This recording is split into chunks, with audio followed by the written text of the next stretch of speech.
Major League Baseball and Robert Manfred are under fire for a questionable decision to host an NLCS game, a championship game at 1 p.m. on the West Coast where people are at work. By the way, MLB wasn't the only one under fire in LA yesterday. The Dodgers pitching staff was under siege all afternoon, and Dodgers fans are not happy at all with their manager, Dave Roberts. The Guardians, more like the Wild Pitchians, multiple wild pitches handed the Yankees free runs on a silver platter. And staying with silver, we know that silver is a metal, just like gold. And we're going to talk about the Gold Glove finalists, and also we have a lot of snubs. I have no idea how Francisco Lindor did not make the cut, so we'll talk about that later on. Don't miss it. So we'll break all of that down and more in today's MLB Recap. And just a reminder, Recap is brought to you by SeatGeek. Save yourself $20 off all of your tickets using code Fuzzy. And you all know the drill. My favorite daily fantasy app is Underdog Fantasy. If you download using code Fuzzy, if you've never downloaded the app, if you download today, they'll give you a free pick'em. They have promos every single day of October. So if you download, don't forget to use my code.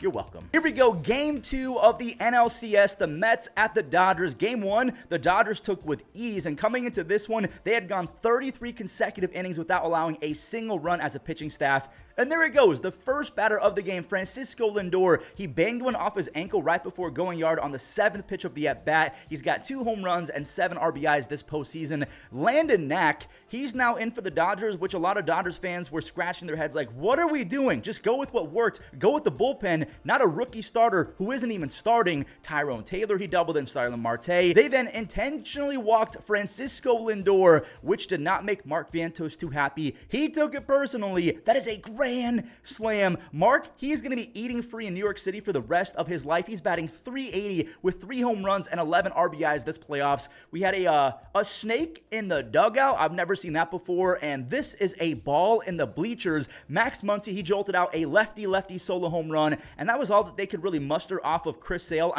Sean Manaea. Sure, Phil Maton and Pete Alonso couldn't bail him out, so 2 more scored, but Maton eventually did get out of it with a double play. Enrique Hernandez, he went from goat to kind of a playoff pumpkin. He left 5 or 6 guys on base, and now I can show you Sean's nasty stuff. That new arm angle plus the sinker has made Sean so much better. He lowered his arm slot back on July 30th, which 5 days prior on July 25th, he saw Chris Sale shred the Mets for 9 strikeouts, 2 base hits over 7. So he said, I'm going to copy, I'm going to paste. He went from a near 4 ERA with only 101 strikeouts and 106 innings before the change to a 3 ERA with 83 strikeouts and 75 innings after making the change to lower his arm slot. So again, he's been Chris Sale, well, I mean, not full-blown Chris Sale, but he's been a lot better ever since he just copied the arm angle. Later in the 9th inning, Pete Alonso caught the LA Dodgers sleeping. He stole second base, then he stole a run, and he only scored because of that stolen base. Starlin Marte gets a free RBI. Edwin Diaz was almost looking like Ed Luz before he locked in and had back-to-back strikeouts. Mookie and Teoscar are gone. It's all up to Freddie.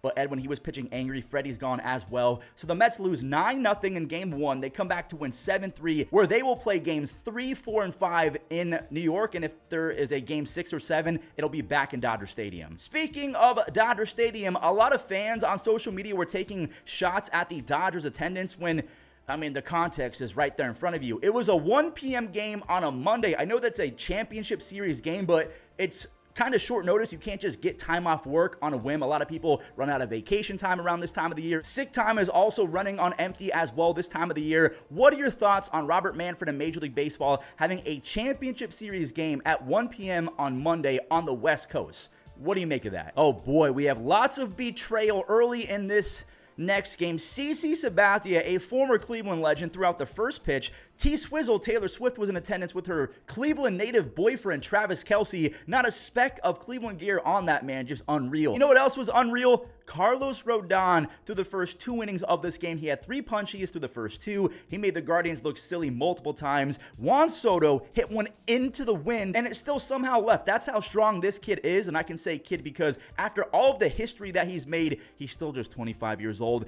And after that, that's when the wheels fell off for the Guardians pitching staff as Alex Cobb, he walked 3 Yankees. He's pulled for rookie Joey Cantillo, who did his best Rick Ankiel impression, but also Bo Naylor was flat out embarrassing behind behind the dish. That should have been blocked in my opinion. His stupid one knee approach is so bad. He tried to scoop it. Rizzo was then walked on 4 pitches, and another awful block attempt by Bo. Joey, his go-to pitch is a changeup, so you would think I'm going to be prepared for it. Yes, they're wild pitches, but again, big league catchers have to block those. Cantillo, he joins Rick Ankiel as the only 2 pitchers ever to have 4 wild pitches in 1 playoff game. Ankiel had 5 back in 2011, probably the biggest case of yips of all time. Back to Rodon. Wells, he blocked this slider to get Lane Thomas. Wells is also on one knee. By the way, the reason why catchers are now going to a one knee approach is for better framing. It's not to help out blocking. Josh Naylor, just an embarrassing postseason so far. A pathetic approach. He's been a free out. Judge, he gets a free sac fly in the 4th inning because the reason why the Yankees had a ton of runners in scoring position was in large part because of wild pitch, walk. The Yankees went hitless with runners in scoring position. It's not like they blew the doors off this game or anything.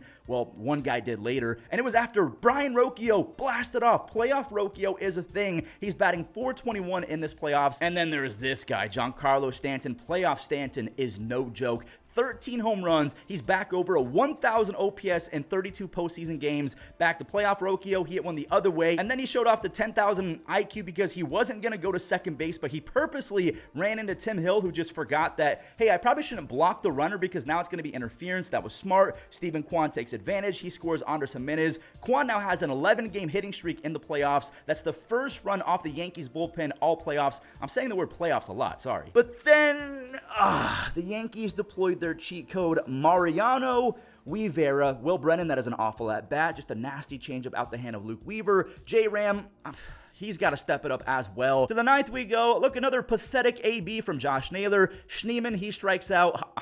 Austin Hedges, just pencil in a game-ending strikeout. Luke Weaver with another 5-out save. Matt Blake has turned this guy into a nuke from Modern Warfare 2 back in the day. Just a full game-ending just cheat code. Carlos Rodon, I didn't even get a chance to show his 9 strikeouts. He put the Guardians in a blender, and I'm just going to talk about the Yankees as we're showing his highlights. The Yankees are winning games without Aaron Judge, Jazz Chisholm Jr., Austin Wells doing anything. Again, they're still winning games. Game number 2 is going to be a lot of fun, though, in my opinion. Garrett Cole versus Tanner Bybee.